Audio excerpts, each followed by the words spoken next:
मल द्वार या गुदा द्वार या आपकी एनस के आसपास यदि आपको बार बार फोड़े हो रहे हैं, वहां से पस आता है, काफी तेज दर्द होता है, लैट्रिन के समय या उसके घंटों बाद तक वो दर्द आपको बना रहता है, उठने बैठने में काफी तकलीफ होती है, बहुत दर्द होता है, तो हो सकता है आपको एनल फिस्टुला या बगंदर की शिकायत हो, जिसे आप कई सालों तक एक मामूली फोड़ा समझकर नजरअंदाज करते हैं। हेलो नमस्कार, मैं डॉक्टर आदित्य दिवाकर स्वागत करता हूं आप सबका मेरे इस चैनल डॉक्टर होम्यो केयर में, जहां हम होम्योपैथी के माध्यम से प्राकृतिक इलाज और आपके समग्र स्वास्थ्य की बात करते हैं।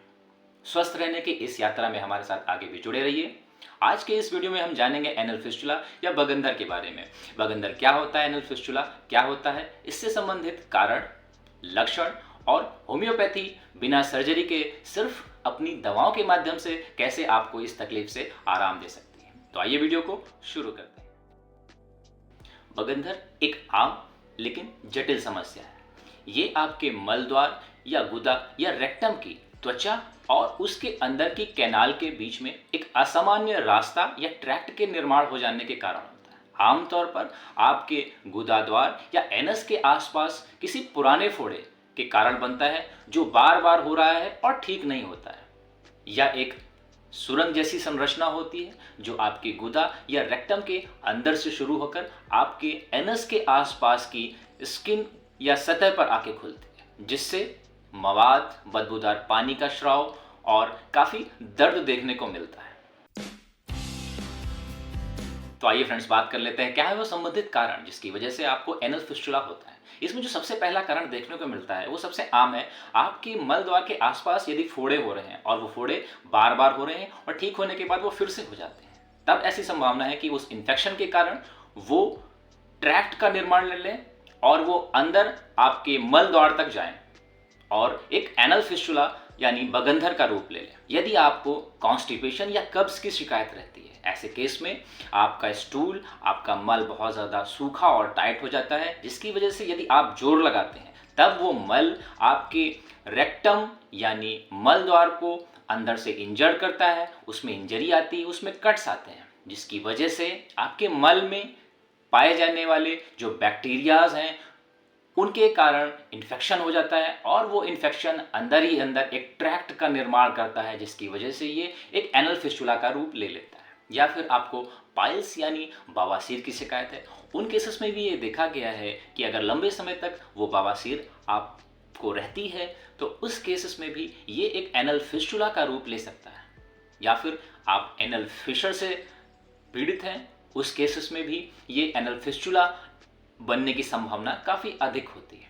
या फिर आपको अनकंट्रोल्ड डायबिटीज़ की शिकायत है। डायबिटीज़ होने के कारण आपकी रोग प्रतिरोधक क्षमता काफ़ी कम हो जाती है, जिसकी वजह से कोई छोटा इन्फेक्शन भी एक लंबे समय तक आपको बना रहता है। इस केस में भी यदि आपके एनस के अंदर, रेक्टम के अंदर किसी प्रकार की कोई इंजरी होती है और आपको डायबिटीज़ है, काफ़ी अनकंट्रोल्ड है, वो कंट्रोल नहीं रहती है, उसकी वजह से ये इन्फेक्शन काफ़ी लंबे समय तक परसिस्ट करता है और आपको एनल फिस्टुला होने की संभावना बढ़ जाती है। एनल इंटरकोर्स या सेक्सुअली ट्रांसमिटेड डिजीजेस में भी ये देखा गया है कि बगंदर या एनल फिस्टुला होने की संभावना काफ़ी अधिक रहती है। और एक क्रोन्स डिजीज होती है आंतों से संबंधित, जहाँ पर आंतों में एक सूजन हो जाती है और उस सूजन के कारण वहाँ पे अल्सर्स डेवलप होते हैं। वहाँ पे अल्सर होने के कारण वहाँ इन्फेक्शन होता है और उस इन्फेक्शन के कारण आपके रेक्टम के अंदर अंदर एक फॉल्स ट्रैक्ट बन जाता है और वो एनल फिस्टुला का रूप ले लेता है।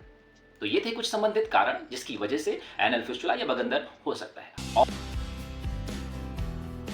तो आइए फ्रेंड्स, बात कर लेते हैं क्या है वो संबंधित लक्षण जो आपको एनल फिस्टुला या बगंदर में देखने को मिल सकते हैं।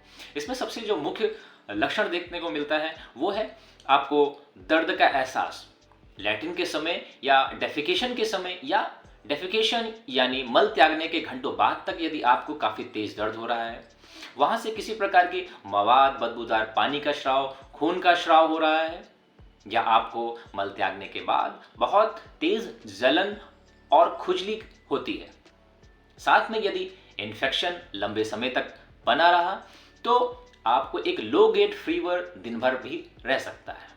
तो ये थे कुछ संबंधित लक्षण जो मुख्यतः देखने को मिलते हैं। तो आइए फ्रेंड्स, बात कर लेते हैं ट्रीटमेंट के बारे में। एनल फिस्टुला में सर्जरी एक विकल्प जरूर हो सकता है, लेकिन होम्योपैथी एनल फिस्टुला या बगंधर को ट्रीट करने में बहुत कारगर है। इसकी नेचुरल और इफेक्टिव मेडिसिन एनल फिस्टुला को जड़ से ठीक करने में काफ़ी लाभप्रद साबित हो सकती है। होम्योपैथी एनल फिस्टुला या बगंधर के कारणों जैसे कॉन्स्टिपेशन, एनल फिशर या हिमोराइड्स या पाइल्स के कारण यदि आपको बगंधर बन रहा है तो इन कारणों को ठीक करती है। इससे आपका एनल फिस्टुला या बगंधर भी ठीक हो जाता है और आपको सर्जरी जैसे आखिरी विकल्प से भी बचाता है। तो आइए बात कर लेते हैं दवाओं के बारे में। पहली दवा है वो है नाइट्रिक एसिड। नाइट्रिक एसिड उन केसेस में काफ़ी अच्छी साबित होगी यदि आपको मल के दौरान या मल के बाद घंटों बाद तक आपको वो दर्द का एहसास होता है और दर्द जो होता है वो काफ़ी तेज़ दर्द होता है। आपको ऐसा महसूस होता है कि किसी शार्प ऑब्जेक्ट से कटने या फाड़ने वाला दर्द हो रहा है, किसी चाकू से या नाइफ से वहाँ पर काटा जा रहा हो, ऐसा तेज दर्द यदि आपको होता है तब नाइट्रिक एसिड आपको इसमें हेल्प कर सकती है।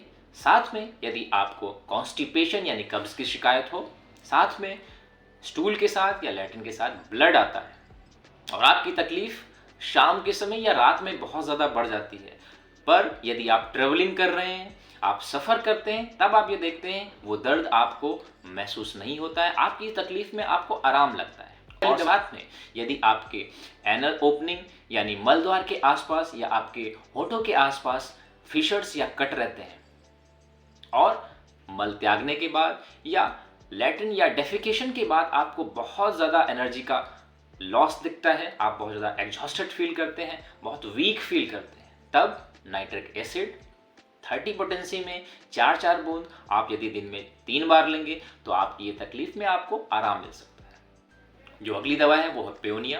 पेओनिया यदि आपके मल द्वार के आसपास बार बार फोड़े हो रहे हैं, एक फोड़ा सही होता है उसके बाद फिर से फोड़ा हो जाता है, ये टेंडेंसी बनी हुई है, यदि आपको मल त्यागने के बाद काफ़ी तेज दर्द, जलन और खुजली होती है, या फिर आपको एनल फिस्टुला के साथ बगंधर के साथ आपको लूज स्टूल या डायरिया की शिकायत है, मल त्यागने के बाद काफ़ी तेज जलन होता है और साथ में आपके मल द्वार के अंदर, रेक्टम के अंदर आपको कोल्डनेस का एहसास होता है, तब पेओनिया आपको आपकी इस तकलीफ से आराम दे सकती है। या फिर कुछ लोगों में काफ़ी बदबूदार पानी का स्राव और काफ़ी तेज दर्द का एहसास आपके मल द्वार में मल त्यागने के बाद होता है। साथ में यदि आपको बगंधर या एनल फिस्टुला के साथ एनल फिशर या पाइल्स यानी बवासीर की शिकायत है, तब पेओनिया आपको इस तकलीफ से आराम दे सकती है। पेओनिया को 30 पोटेंसी में 4-4 बूंद 1/4 कप पानी में दिन में 4 बार लीजिए। अगली दवा की बात कर लेते हैं जो है साइलीशिया। यदि आपके एनल फिस्टुला या बगंधर से बहुत अधिक मात्रा में मवाद यानी पस आता है, साथ में आपके स्किन पर, आपकी बॉडी पर अक्सर फोड़े होने की संभावना रहती है और यदि मल त्यागने के बाद आपको बहुत तेज चुभन वाला दर्द होता है, साथ में आपको कॉन्स्टिपेशन यानी कब्ज की शिकायत है, जो किसी भी प्रकार के स्टूल सॉफ्टनर, लैक्सेटिव से आराम नहीं मिल रहा है, साथ में यदि बगंधर के साथ आपको पाइल्स या हीमोराइड्स या बवासीर की शिकायत है, तब साइलीशिया आपके केस में काफ़ी आराम दे सकती है।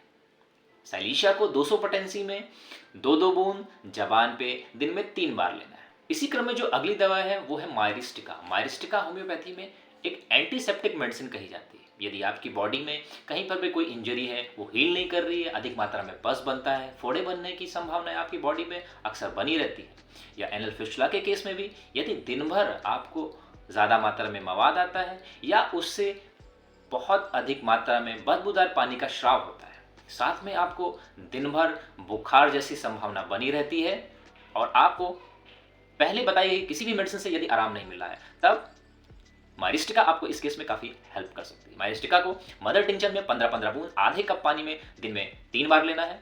कुछ महीने के इस्तेमाल से ही आपको एनल फिस्टुला जैसे केसेस में आराम मिल सकता है। तो आइए फ्रेंड्स बात कर लेते हैं अगली दवा जो है रेटेनिया। रेटेनिया यदि आपको मल त्यागने के बाद काफ़ी तेज दर्द आपको मल द्वार में महसूस होता है, कटने या फाड़ने वाला दर्द होता है, ऐसा लगता है जैसे वहाँ पर कोई शार्प ऑब्जेक्ट जैसे ग्लास या कांच या ऐसी कोई चीज़ वहाँ पे आपके फंस गई है और काफ़ी कटने वाला दर्द आपको महसूस होता है और वो दर्द के साथ आपको काफ़ी तेज जलन का एहसास भी होता है और वो जलन स्टूल या मल त्यागने के काफ़ी बाद तक आपको महसूस होता है। साथ में यदि एनल फिस्टुला के साथ एनल फिशर और आपको बवासीर यानी पाइल्स की शिकायत है, साथ में आपको आपके एनस यानी मल द्वार के निचले हिस्से में किसी भारीपन, कसाव का एहसास होता है, या फिर आपके बगंधर से या फिस्टुला से बहुत बदबूदार पानी का स्राव होता है, साथ में स्टूल या मल के बाद काफ़ी तेज जलन वाला दर्द होता है, और उस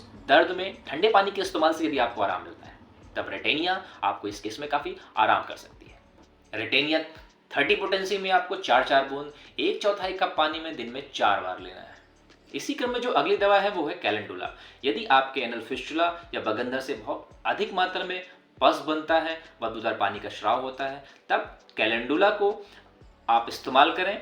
कैलेंडुला पस फॉर्मेशन को कंट्रोल करता है, आपके घाव को अंदर से भरता है, हेल्दी और नए सेल्स का निर्माण करता है।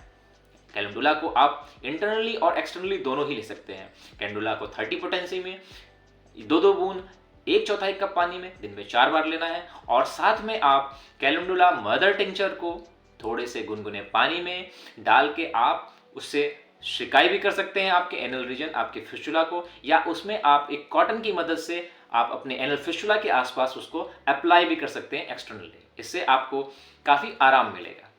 कैलेंडुला मदर टिंचर को आपको पहले बताई गई किसी भी दवा के साथ भी इस्तेमाल आप कर सकते हैं। इसी क्रम में